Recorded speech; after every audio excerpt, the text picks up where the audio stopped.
Hi, I'm Eliana. Life's been a roller coaster since Liam was diagnosed with epilepsy at age 4. 4 years later, we've got our routine down pretty solid: morning meds with breakfast, afternoon dose after school, and evening pills before bedtime. My 8-year-old is braver than most adults I know. Mom, did you count my magic beans today? Liam calls from the kitchen table, munching on his toast. That's what we call his pills. Magic beans that keep the scary shakes away. Already on it, buddy. Finish your breakfast so we're not late again. I shake out the pills into my palm every morning, counting twice before putting them in his dinosaur-shaped pill organizer. It's become second nature, like breathing. The neurologist, Dr. Martinez, is strict about keeping Liam on schedule. One missed dose can trigger a cascade of problems. My parents, Diane and Robert, visit every other weekend to help out. Their words, not mine. Our relationship improved slightly after Liam's diagnosis. Nothing like a medical emergency to make family temporarily forget years of judgment about my life choices. You really should organize these medications better, Eliana, Diane said during their last visit, rearranging my perfectly functional system. And you're giving him too much sugar. I read online that sugar can trigger seizures. The neurologist says his diet is fine, Mom, and my system works for us. Well, your sister Vanessa is studying nutrition now. Maybe she can give you some pointers when she visits next week. I just nodded, picking my battles. Vanessa was on her 4th career path in 3 years, and suddenly she was an expert on everything. But they mean well, I think. At least they show up. Unlike Liam's father, who disappeared the minute genetic testing confirmed the epilepsy came from his side. 3 weeks ago, I noticed something odd when counting Liam's evening dose. We seemed to be going through pills faster than usual. I double-checked the prescription date, recounting several times. Did you move Liam's medication? I asked Tara, my best friend who sometimes watches him after school. Girl, I don't touch those pills except to hand him the dinosaur box. You know I'm paranoid about messing up the system.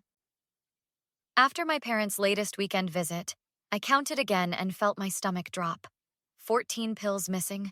That's almost a week's worth. Diane, did you reorganize Liam's medication while you were here? I called immediately. I may have straightened things up a bit. Why are you calling about this? Is something wrong? Some pills are missing.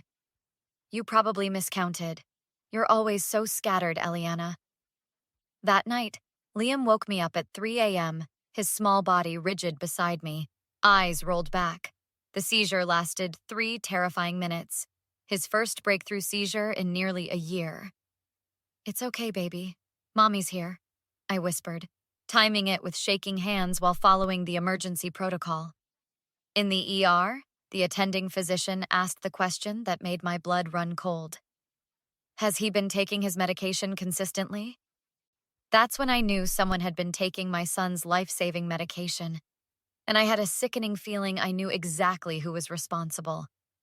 The ambulance ride to Children's Hospital felt endless. Liam's small hand in mine, his breathing finally steady after the seizure that had rocked our world. The emergency room was chaotic at 3:30 a.m., but they recognized us immediately. Back so soon, Liam? I thought we had this under control. The nurse's concerned face made my stomach twist even tighter. We did. We do. I don't understand what happened. They admitted him for observation, and by morning, Dr. Martinez arrived, her clipboard clutched tightly as she reviewed his chart. A breakthrough seizure after nearly 12 months of stability is concerning, Eliana. Has there been any change to his medication routine? No, but some pills have gone missing. I think someone might have taken them. Dr. Martinez lowered her voice. These medications are controlled substances. If someone is diverting them, that's a serious legal issue, not just a medical one. After Liam was discharged with an adjusted dosage, I dropped him at Tara's place and went home to investigate. I emptied his medication cabinet, counting every pill against the prescription dates. Jesus, I whispered to myself. Nearly 20 pills missing across 2 bottles. This wasn't accidental. I scrolled through my phone, looking for clues. My finger froze over a text from Diane to me last week. Sorry I missed your call. Was helping Vanessa with something. She's doing so much better lately. On a hunch, I checked Vanessa's Instagram. Her latest selfie showed her significantly thinner than at Christmas, captioned, "Down 15 pounds in 3 weeks. My new secret weapon is working miracles." The comments section was filled with people begging for her weight loss secret. She replied cryptically, "Just something my doctor suggested. Can't share all my secrets." My blood boiled. Vanessa didn't have a doctor. She avoided medical appointments like the plague. I called my parents immediately, putting them on speaker while I continued searching. "Have you or Dad been taking Liam's medication?" "What?" "Eliana, that's a serious accusation." Diane's voice pitched higher. "Why would we do such a thing?" "Because Liam had a seizure last night from not having enough medication in his system. Pills are missing." "Maybe you miscounted," Robert chimed in. "Or maybe Liam is hiding them. Kids do that sometimes." An 8-year-old hiding medication he knows keeps him from having seizures? Really, Dad? Don't take that tone with your father. We're coming over for dinner tonight to discuss this. Vanessa will join us too. That evening, my kitchen filled with fake concern. Vanessa arrived last, looking noticeably thinner in her new jeans. "Oh my God, Liam Banana! Auntie Vanessa heard you were in the hospital." She hugged him while my son looked at me uncertainly. "He had a seizure because someone's been stealing his medication," I said flatly. "Eliana, not in front of the child," Diane hissed. During dinner, Vanessa's oversized purse fell from the chair. As I picked it up, something rattled inside. When she went to the bathroom, I couldn't help myself. There, nestled between her wallet and makeup bag, was an orange prescription bottle with Liam's name clearly printed on the label. The label that specifically warned, "Anti-convulsant, not for weight management." My hands trembled as I snapped a photo with my phone just as the bathroom door opened. "What are you doing with my purse?" Vanessa stood in the hallway, her face draining of color as our eyes met. I held up Liam's medication bottle from Vanessa's purse. "Care to explain why my son's anti-convulsant pills are in your bag?" Vanessa's face crumpled. "It's not what you think." "What is it then?" "Because it looks like you're stealing medication that keeps my son from having seizures so you can lose weight." Diane rushed over. "Lower your voice. Liam will hear you." "He should hear. He deserves to know why he ended up in the ER." Robert stepped between us. "Now, Eliana, let's be reasonable. Vanessa has been struggling with her weight for years." "Are you seriously defending this? These aren't diet pills. They're crucial medication for a neurological condition." I grabbed my phone and called Tara. "Can Liam stay with you tonight? I need to handle something." After arranging the sleepover, I turned back to my family. Nobody's leaving until we sort this out. The next morning, I called Dr. Martinez's office for an emergency consultation.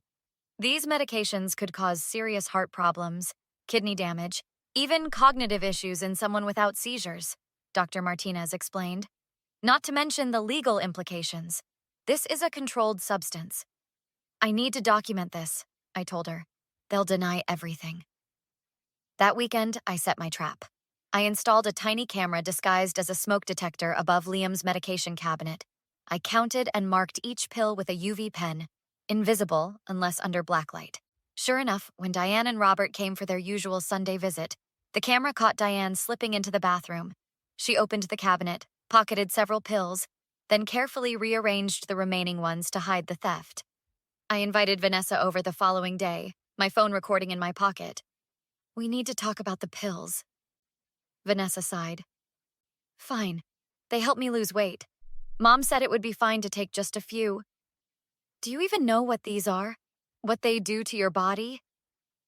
"They're just anti-seizure pills. Mom said they speed up metabolism." "They can cause organ damage, Vanessa. They're not meant for weight loss." "You always exaggerate. I've been taking them for weeks and I feel fine. I've lost 15 pounds. I called my parents on speakerphone, recording the entire conversation. "Why would you tell Vanessa to take Liam's medication?" "Don't be dramatic," Diane scoffed. "Vanessa needed help. You know she's been depressed about her weight." "So you steal from your grandson who needs these pills to survive?" "We were going to replace them," Robert insisted. "Vanessa just needed a boost to get started on her diet." "Liam ended up in the hospital." He's fine now, isn't he? Diane dismissed. Vanessa was suicidal about her weight. Sometimes you have to make tough choices as a parent.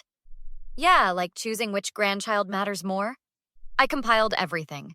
The bottle photo from Vanessa's purse, the camera footage of Diane stealing pills, the recorded conversations, Liam's medical records showing the breakthrough seizure, and Dr. Martinez's statement about the dangers of misusing the medication. At the police station, Officer Wilson reviewed my evidence carefully. This is serious. Theft of a controlled substance, child endangerment, possibly more. He slid the report form across the desk. Are you absolutely sure you want to file charges against your family? I thought about Liam seizing in my arms, his little body betrayed by the people who should protect him most. Yes, I said, picking up the pen. I'm absolutely sure. The courthouse hallway felt colder than it should in spring. Diane cornered me before the hearing. How can you do this to your own family? We raised you better. You endangered my son's life. What did you expect?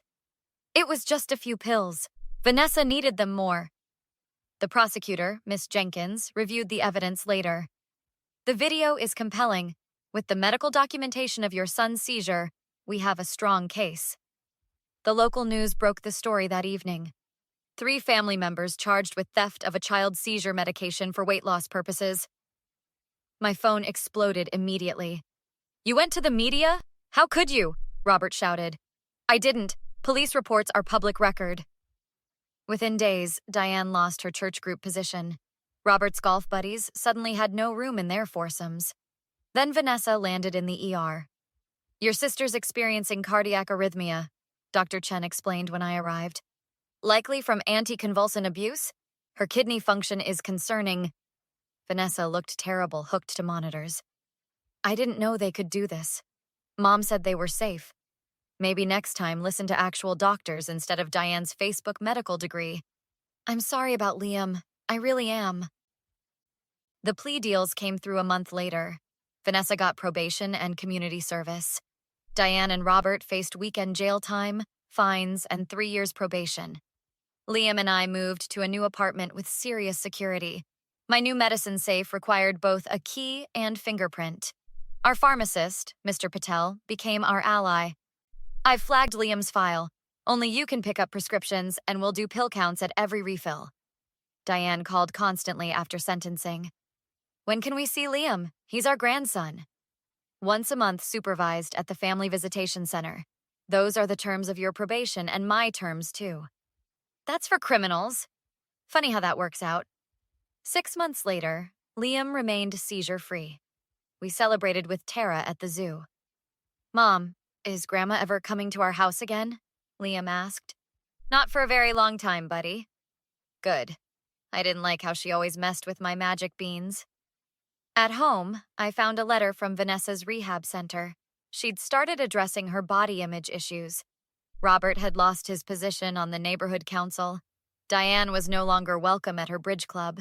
Meanwhile, Liam's new neurologist, Dr. Wesley, was amazed at his progress. His levels are perfect. Whatever changes you've made are working. Yeah, I smiled, thinking of my family-free existence. Turns out removing the toxic elements was the best medicine of all. That night, as I locked Liam's medication in our secure safe, my phone pinged with a text from Diane. We're family. You can't shut us out forever. I blocked the number without replying. Some family ties aren't worth keeping, especially when they nearly cost my son his life. Would you press charges against your own family if they endangered your child's health? Or would you handle it privately? At what point does family loyalty end and protecting your child become the only priority? If this story resonated with you, please hit that like button so more people can see it. Your comments help build our community of storytelling fans. Don't forget to subscribe for more powerful stories about standing up to toxic relationships and the strength it takes to protect those we love. New stories every day.